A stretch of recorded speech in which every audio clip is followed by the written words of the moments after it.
Hello, okay, it's Romeo and Juliet time. Surprise, surprise. If you're watching this, you probably realised that. But, okay, let's stick with the schedule. So, last time, remember, it all kicked off.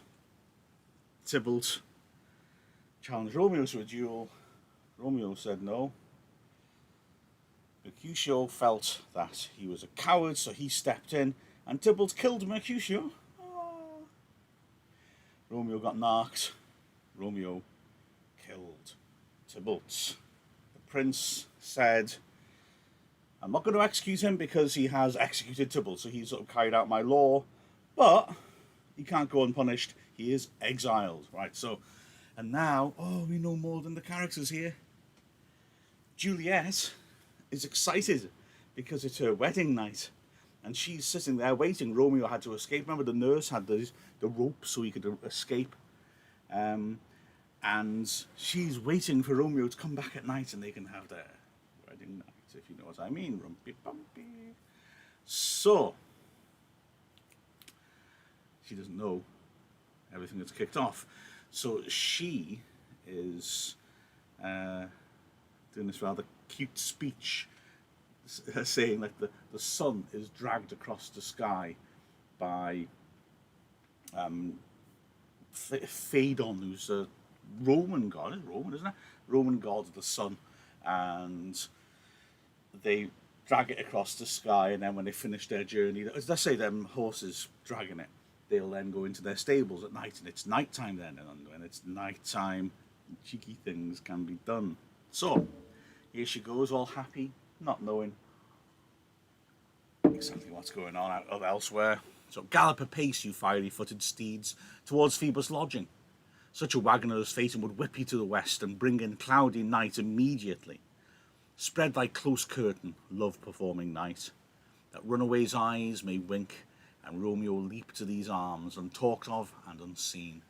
Lovers can see to do their amorous rites by their own beauties, or, if love be blind, it best agrees with night. See that there? All these, love being linked with light. Yeah, make the night come, then Romeo can sneak in unseen. And lovers don't need light. They can see what they're doing by the light of their own beauty. Come, civil knight, thou sober-suited matron, all in black, and learn me how to lose a winning match, played for a pair of stainless maidenhoods. She wants to lose a winning match. She wants to lose her virginity. Remember, maidenhood means virginity, and she wants to. So she's going to lose it, but in losing, she wins. She loses a winning match. Hood my unmanned blood, bating in my cheeks with thy black mantle, till strange love, grown bold, think true love acted simple modesty. Come night, come Romeo, come thou day and night. Again, Romeo is daytime and light.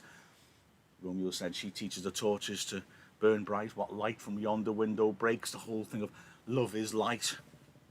For thou wilt lie upon the wings of night, whiter than new snow on a raven's back. That's, off the top of my head, the fourth time we've contrasted white and black things together. When they discuss each other, the contrast they see in them, in their lover, against everything else. Come, gentle night, come, loving black-browed night. Give me my Romeo, and when he shall die, take him and cut him out in little stars, and he will make the face of heaven so fine that all the world will be in love with night and pay no worship to the garish sun. Again, see the link between these two characters.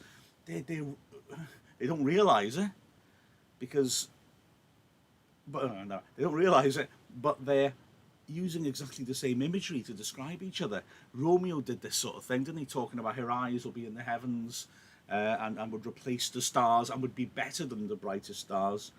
And now she's talking about cut him up and throw him into the heavens. So they don't know they said those things. She's on her own here. Romeo was hiding in the bushes when he said those things, and yet they use exactly the same sort of imagery. Yeah? He said that her eyes would be better than the brightest stars, and she says that if you cut him into little stars and throw him into the sky, then everyone will fall in love with nighttime, and they'll ignore the sun. Yeah? So, yeah, it's not Shakespeare being lazy, it's Shakespeare firstly establishing these images of heaven and of light when it comes to love, and also showing the compatibility of the two characters, that they speak so similarly, but they didn't know the other person said those things. Clever. Also, they've talked about the heavens in terms of fate, haven't they? Romeo feeling, oh, I feel bad, there's going to be death at the end of this when he goes to the party. Fate must control take me to safety. And she's the same there, talking about his death.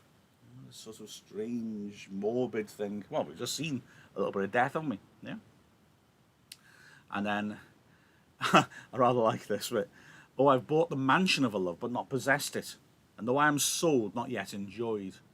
So tedious is this day, as is the night before some festival to an impatient child that hath new robes and may not wear them. So Shakespeare talking about that feeling you get on Christmas Eve when you're so excited about tomorrow, you can't wait.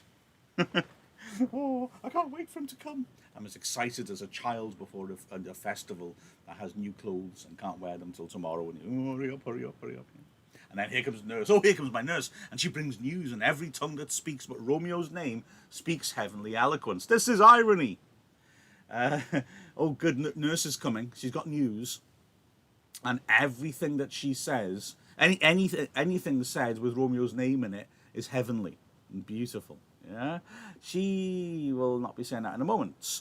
Now, nurse, what news? What hast thou there? The cords that Romeo bid thee fetch? Aye, aye, the cords. And she throws them down. Those are the ropes for Romeo to get in, aren't they? But she looks sad. Ay me, what news? Why dost thou wring thy hands? And of course, remember nurse made Juliet wait for the news that they're getting married? Well, she's going to do it again, but this time she's not joking around. Oh, but the way she does this, bless her.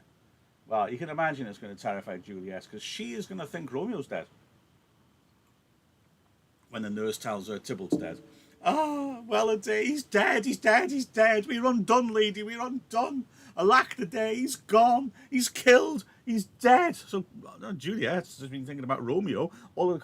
She's bought the ropes for Romeo, so she thinks Romeo's dead. Can heaven be so envious? Romeo can, though heaven cannot. Oh, Romeo, Romeo, whoever would have thought it? Romeo! What devil art thou that dost torment me thus? This torture should be roared in dismal hell. Hath Romeo slain himself? Say thou but I, and that bare vowel I shall poison more than the death-darting eye of cockatrice. I am not I, if there be such an eye, or those eyes shut that make the answer I. If he be slain, say I, or if not, no. Brief sounds determine of my weal or woe. Yeah? Is Romeo dead? Hurry up. Tell me. My God. Basically, she says, I'll kill myself, essentially, or I'll be poisoned. If she says I, remember this is a pun, isn't it? I, also meaning yes. That Beval owl, poison more than the death-darting eye of cockatrice. A cockatrice is a mythical animal that would kill you if it looked at you. Yeah? So, nurse, is Romeo dead? Tell me the truth. And oh my gosh, I mean, look, nurse is not helpful. I mean, to be fair to her, she's thick, right? So, you know, her ability to get the message across maybe isn't great, but nonetheless, she said, tell me quickly, yeah, just one brief sound. Is he dead or alive? But nurse doesn't. Instead, she's in grief. Oh my God. And she keeps thinking, Juliet thinking, it's Romeo. I saw the wound, I saw it with mine eyes. God save the mark here on his manly breast. A piteous corse, as corpse, a bloody piteous corse. Pale, pale as ashes, all bedaubed in blood, all in gore blood. I swoonded at the sight. I fainted when I saw it. It was so horrible. She's still not telling her who it is. Oh, what? Oh, break my heart, poor bankrupt. Oopsie doopsie. Sorry. Break my heart, poor bankrupt. Break at once to prison, eyes. Ne'er look on liberty. Vile earth to earth resign. End motion here. And thou and Romeo press one heavy beer. So she thinks, yeah, okay. I answered the question. She gave me the answer. Romeo's dead. Oh, I might as well be dead with him. I want to be on the same beer as him, which is not an exciting night out. B-I-E-R was like a platform that you put the body on in a funeral. Now, all of a sudden, nurse changes the tune. Oh, Tybalt's the best friend I had. Oh, courteous Tybalt, honest gentleman that ever I should live to see thee dead. What storm is this that blows so contrary? Is Romeo slaughtered, and is Tybalt dead? My dear loved cousin, and my dearer lord? Then dreadful trumpets sound the general doom, for who is living if those two are gone? And finally nurse tells her, Tybalt is gone, and Romeo banished. Romeo that killed him, he is banished. Oh God, did Romeo's hand shed Tybalt's blood? It did. Alas the day, it did. And now, whoa, here we are. I said before it was ironic, didn't I? Juliet saying anyone who mentions Romeo's name is going to be saying something with heavenly eloquence, something beautiful. Now here she is, believe it or not, the speech where Juliet lays into Romeo. She can't believe, she's shocked. Romeo has killed her cousin. And so she rips into it. Nice imagery here, talking about how he's got a serpent's heart, but it's hidden with a flowering face. Similar actually to Macbeth, where Lady Macbeth tells Macbeth, who's supposed to act all nice and then commit a murder, that he should look like a flower but be the serpent behind it. So she's going to use the same sort of imagery and rip into him. And again, there's oxymorons, yeah. This again, all the way through this play, this idea of opposites, love and hate, love and death. And here, that Romeo is wonderful but bad, and so she'll be using some oxymorons. Dove, feathered, raven. These images of the birds again. Dove, feathered, raven. He's a raven, but with white feathers. Wolvish, ravening lamb. He's a lamb that kills wolves.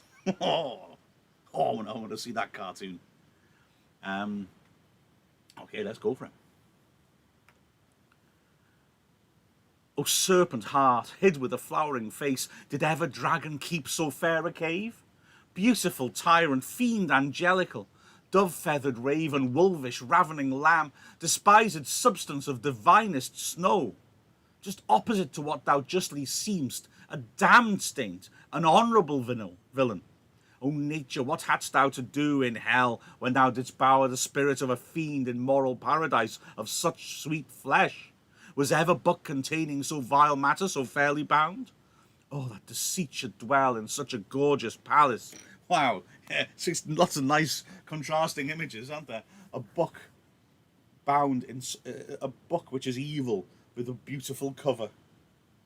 Like my autobiography. Hatred and deceit lying in a gorgeous, living in a gorgeous palace. Yeah. And the nurse joins in. This is important for Juliet to snap her out of it. There's no trust, no faith, no honesty in men, all perjured, all forsworn, all naught, all dissemblers.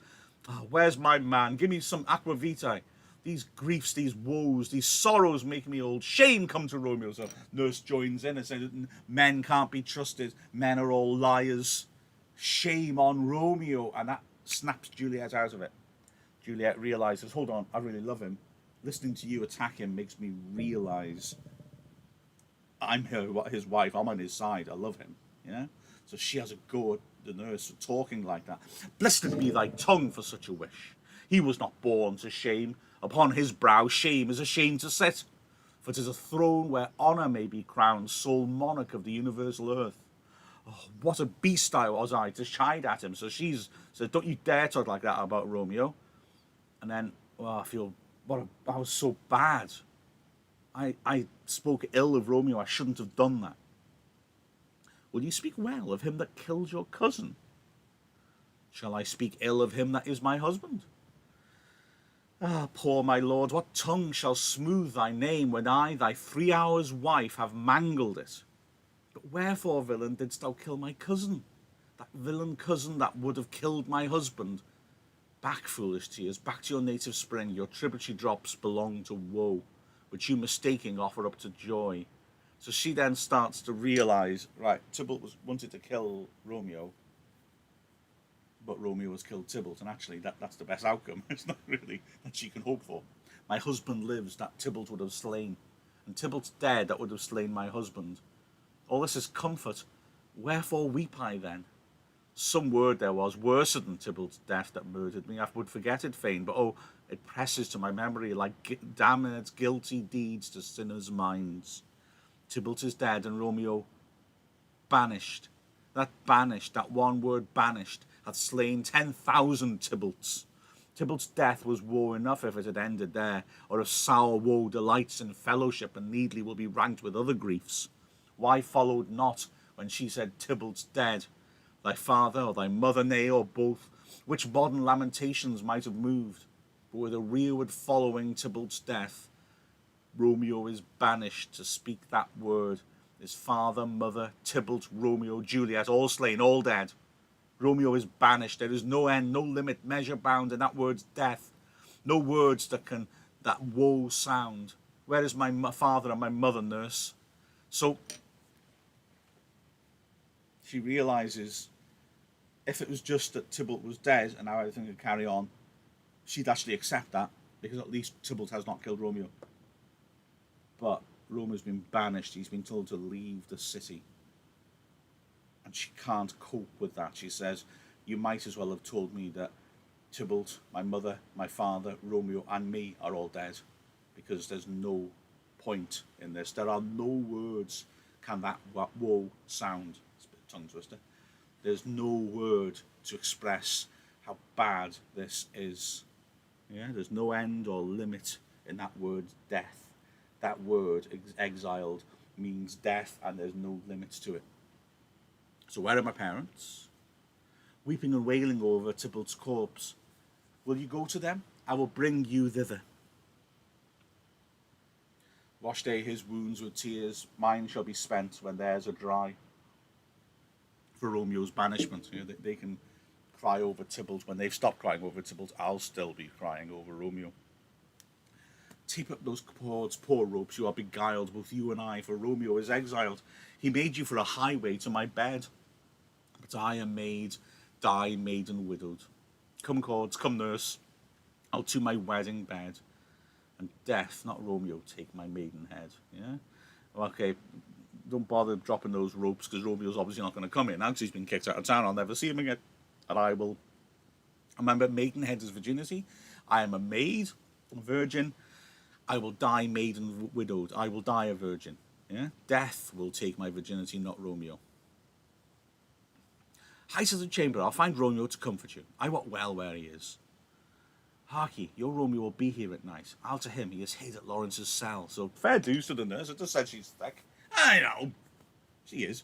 But she's done well there. She said, oh God, calm down. I know where Romeo is. He's hiding in Lawrence's cell. I'll go and fetch him. You will see Romeo. Well done, nurse girl. Oh, find him. Give this ring to my true knight, and bid him come to take his last farewell. Oh. Okay, so nurse goes. And now we're in Friar Lawrence's cell. Romeo, come forth, thou fearful man. Affliction is enamoured of thy parts, and thou art wedded to calamity. Come on, Romeo, come on. Get here. Let's get sensible here. Let's calm down. Father, what news? What is the prince's doom? What sorrow craves acquaintance at my hand that I yet not know? See, he doesn't know yet the punishments. So Friar Lawrence is going to have to tell him. Too familiar is my dear son with such sour company. I bring thee tidings of the prince's doom. Oh, hang on. Hold on a sec. Hardware problems. Yay, sorted. What less than doomsday is the prince's doom? A gentler judgment vanished from his lips. Not body's death, but body's banishment. So Lawrence sensibly says, okay, it's not as bad as it could be. It's not death, that's the worst thing, funnily enough. It's banishment. Romeo doesn't see it that way. Just like Juliet, as far as he's concerned, if he can't see Juliet, what's the point in living? Banishment. Be merciful, say death. For exile hath more terror in his look, much more than death. Do not say banishment. He'd rather be dead than alive without Juliet, wouldn't he? Hence from Verona art thou banished. Be patient, for the world is broad and wide. Be patient. We'll sort something out. There is no world without Verona's walls, but purgatory, torture, hell itself. Hence banished is banished from the world, and world's exile is death. Then banished is death mistermed, calling death banishment. Thou cuttest my head off with a golden axe, and smilest upon the stroke that murders me. How can you say that banishment's not bad? You're cutting my head off with a golden axe, you know. Like, you're killing me, but oh, it's good though, because look, the axe that kills you, it's dead smart. Actually, you smile on the stroke that murders me. You're saying it's nice. You're smiling at me getting killed. And Friar Lawrence will begin to kick bottom and have a right go at Romeo over this. O deadly sin, O rude unthankfulness! Thy fault our law calls death, but the kind prince, taking thy part, hath rushed aside the law, and turned that black word death to banishment. This is dear mercy, and thou seest not. Yeah, the prince is your friend. He should have sentenced you to death, but he has ignored the law and only kicked you out. This is mercy, he said. This is good. You can't see that. This is perhaps another indication of, are they rushing into this, that both of them immediately jump into the idea that banishment is worse than death. Oh no, oh, it's all over there. I don't want to be alive if I'm without Romeo or Juliet. Both of them jump to that conclusion straight away. And then they need the older, sensible character, Nurse being the sensible character here, oh, enjoy, to actually give them a bit of sensible advice and say, whoa, hang on. Death's much worse. This is good.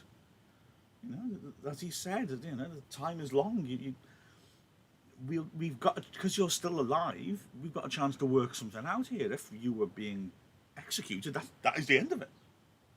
Yeah? Romeo does not agree. And he will go a bit nuts here. It's torture, not mercy. Heaven is here where Juliet lives, and every cat and dog and little mouse, every unworthy thing live here in heaven and may look on her, but Romeo may not. More validity, more honourable state, more courtship lives in carrion flies than Romeo. Yeah? All the little animals, cats, dogs, mice, they can all live here and look at Juliet, and I'm not allowed to, and I'm supposed to be grateful. There's more honour in carrion flies. Yeah? Carrion is dead animals, dead meat. Carrion flies, flies that hang around dead meat. They are more honourable than me, because they, as he says, they might seize on the white wonder of dear Juliet's hand and steal immortal blessings from her lips, who even in pure and vestal modesty still blush, as thinking their own kiss is sin. But Romeo may not. He is banished.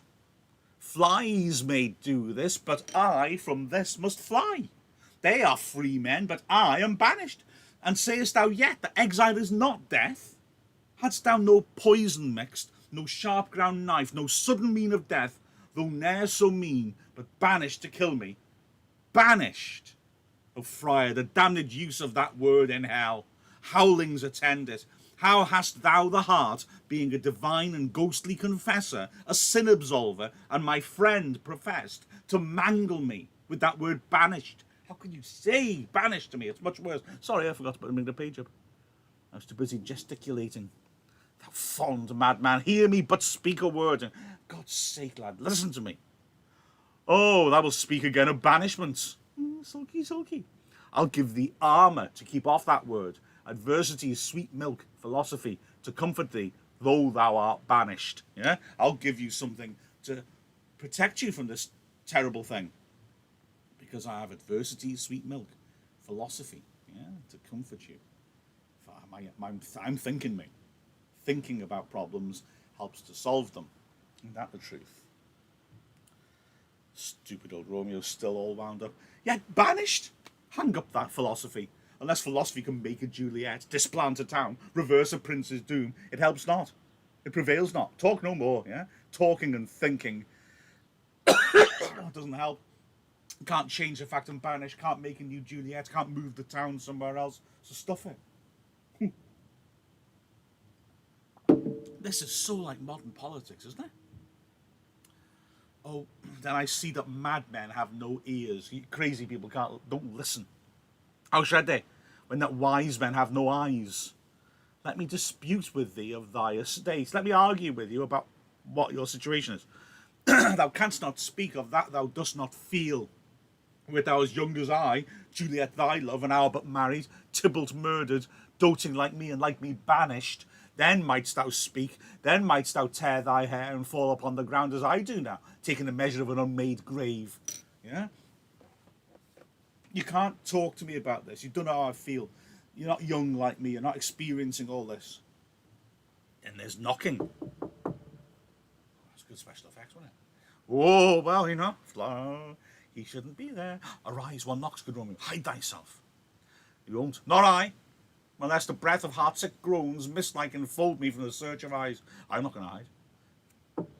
Hark now, how they knock. Who's there? Romeo, arise, thou wilt be taken. Stay a while, stand up. Run to my study by and by. God's will, what simpleness is this? I come, I come.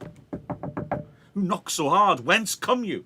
What's your will? It's the nurse. Phew, let me come in, and you shall know my errand. I come from Lady Juliet's. Welcome then. And the nurse comes in. Oh, holy friar, oh, tell me, holy friar, where is my lady's lord? Where's Romeo? Friar Lawrence, not impressed, there on the ground with his own tears made drunk. Oh, he was even in my mistress's case, just in her case, yeah? Juliet's the same. Oh, woeful sympathy, piteous predicament. Even so lies she, blubbering and weeping, weeping and blubbering. Stand up, and you be a man. For Juliet's sake, for her sake, rise and stand. Why should you fall in so deep an O? I like that line. You've fallen into a deep O. Yeah, because he's going, oh, oh, oh, all the time. But oh, of course, is a big round thing. It's like he's fallen into the depths of despair. I like that. And up there at the top there, you sometimes see it spelled Anne, and I'm no expert, but I always thought that was the correct one. But sometimes you see it as and. It's another misleading old word that has died out. Like wherefore means why. An, or in this case and, means if. Yeah, so stand up if you're a man. Remember sexist times, and we'll see a little bit more of this. Nurse! Ah, sir, well, death's the end to all. Speakest thou of Juliet? How is it with her? Does she not make you think me an old murderer? Now I've stained the childhood of our joy with blood, removed but little from her own. Where is she? And how doth she? And what says my concealed lady to our cancelled love? Where is she? What's going on? Does she hate me now? Oh, she says nothing, sir, but weeps, and now falls on her bed, and then starts up, and Tybalt calls, and then on Romeo cries, and then down falls again.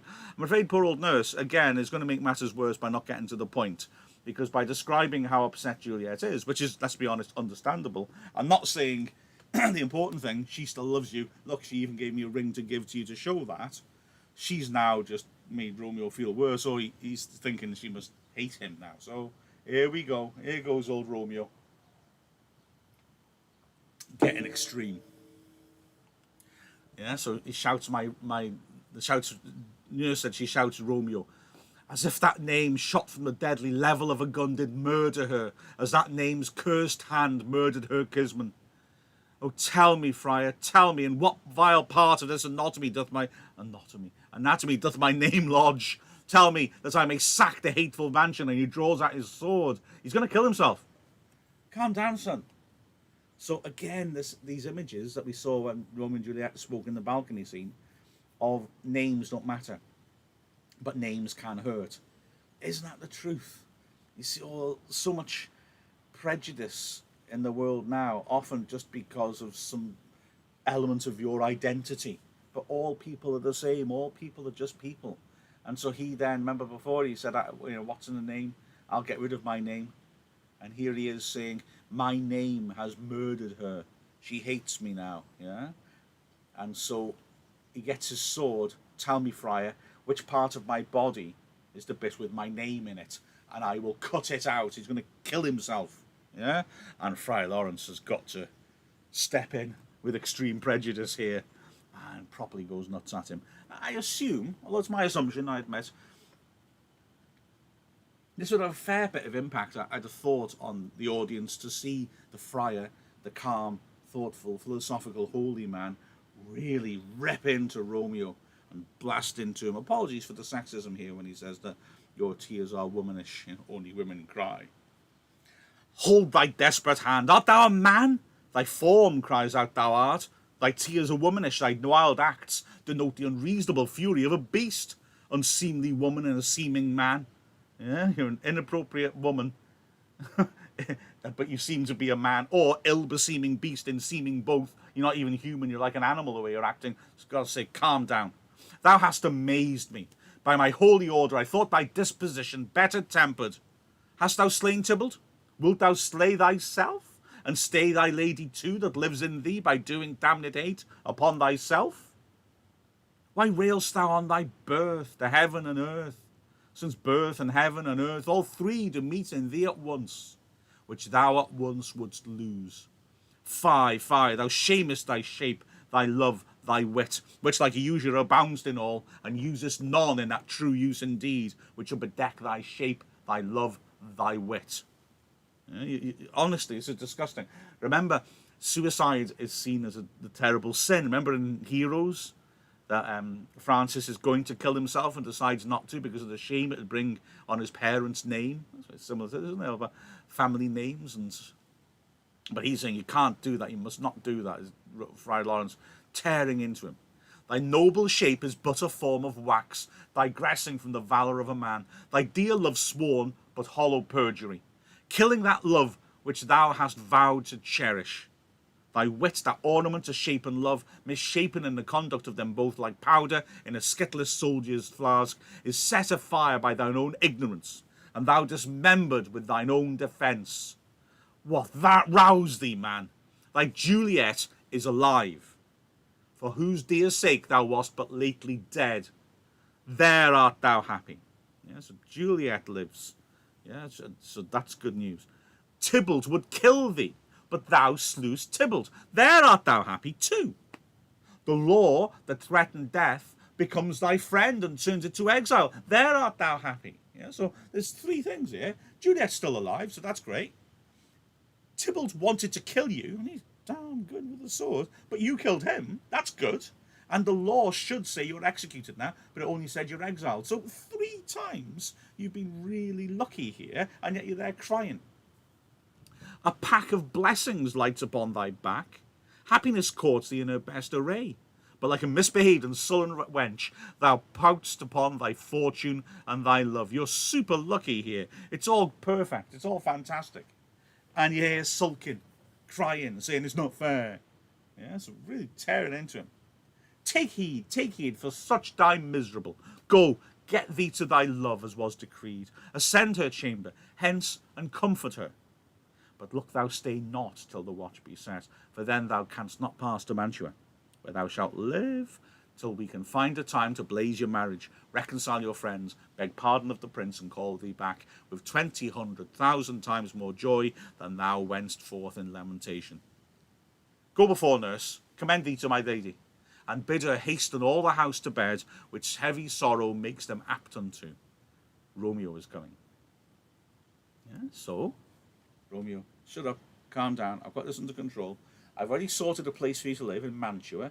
Mantova in Italian is a real town, and it is, funnily enough, not that far from Verona. So he's sorted out a place there where he can stay. So, go to Juliet, have your wedding night tonight. Sneak there at night so no one sees you. Make sure you've gone before daybreak so no one catches you, and go straight to Mantua, and then we'll sort it out. Yeah, we'll sort it out. Oh, Lord, I could have stayed here all the night to hear such good counsel. Oh, what learning is. My Lord, I'll tell my lady you will come. Oh, thank you, Friar Lawrence, that's brilliant. You know, you've sorted this out. Do so, and bid my sweet prepare to chide. Here, sir, a ring she bid me give you, sir. Hie you, make haste, for it grows very late. She gives Romeo the ring and leaves. How well my comfort is revived by this. Oh, he's thinking, oh, okay, yeah, this is good, we've got a chance here. Go hence, good night, and here stands all your state. Either be gone before the watch be set, or by the break of day disguised from hence. Sojourn in Mantua. I'll find out your man, and he shall signify from time to time every good hap to you that chances here. Give me thy hand, 'tis late. Farewell, good night. Yeah? You go on, go to Juliet, get to Mantua, and your man, his servant, I'll send him regularly with updates and what's going on. But as a joy past, joy calls out on me. It were a grief so brief to part with thee. Farewell. And he leaves. Okay. So, there's a new plan. Can I just check something? How long is this scene? It's not very long, is it? Oh, can I just, I know we've gone past our past, but can I just quickly skip through the scene? Because that's quite interesting here. We're now in the Capulet's house, and I will skip tiny bits, perhaps. But I just want to get through this. Capulet talking to Paris. Oh, remember, Paris wants to marry Juliet. Things have fallen out so unluckily that we have had no time to move our daughter. Lucky, she loved her kinsman Tybalt dearly, and so did I. Well, we were born to die. It is very late. She'll not come down tonight. I promise you, but for your company, I would have been in bed an hour ago. She's, Paris has come round. He says, "Oh, Juliet won't be coming down to see you." That's a bit of a weird sort of. I'm sure he's come to pay his respects, and Capulet says, "I would have gone to bed earlier, but you came round, and I appreciate your company." But Juliet's not coming down, mate. This isn't really the moment to start doing your chat-up lines, Paris then, he agrees. These times of war afford no time to woo. Madam, good night. Commend me to thy daughter. I will, and know her mind early tomorrow. Tonight she is mewed up to her heaviness. Okay, interesting. She's saying, I'll know what she thinks in the morning, but she's too upset now. Okay, what's this about? Sir Paris, I will make a desperate tender of my child's love. Oh, hang on, Montague, Capulet suddenly changing his tune here. I think she will be ruled in all respects by me. Nay, more, I doubt it not, yes? I'm going to do this on my daughter's behalf now because I own her, sort of thing. Wife, go you to her ere you go to bed. Acquaint her here of my son's Paris's love, and bid her mark you me on Wednesday next. But soft, what day is this? Monday, my lord. Monday. Well, so Wednesday's too soon. Oh, Thursday let it be. On Thursday tell her she shall be married to this noble earl. Will you be ready? Do you like this haste? We'll keep no great ado, a friend or two. For hark you, Tybalt being slain so late, it may be thought we held him carelessly, being our kinsman if we revel much. Therefore we'll have some half a dozen friends, and there an end. But what say you to Thursday? My lord, I would that Thursday were tomorrow. Oh boy. So Capulet has decided, and clearly part of him was thinking, like, everybody's sad, we need to do something to cheer people up, and Juliet's sad because he doesn't realise, dramatic irony, that Juliet's sad because of Romeo, not because of Tybalt. We know, but they don't. So he's set a wedding date, and it's in 3 days' time. Now, this could be awkward, I would argue. Can you agree with me on this? Not least because, how can I put this? Juliet's married. Oh, awkward. Paris agrees. Paris says, "Oh, I wish it was sooner. I wish it was tomorrow." Yeah. Oh dear. Well, get you gone. On Thursday be it then. Go you to Juliet ere you go to bed, he says to his wife. Prepare her wife against his wedding day. Farewell, my lord. Light to my change your hope. Before me, it's very late. Right, he's gone to bed. Right, okay. So Capulet owns his daughter. He can do what he wants with her, and he's going to marry her off in 3 days' time. Would you agree? This could just be a problem. I thought you might. Okie dokie. Join me tomorrow, 10 o'clock, for the next bit of Romeo and Juliet. Ta-ta.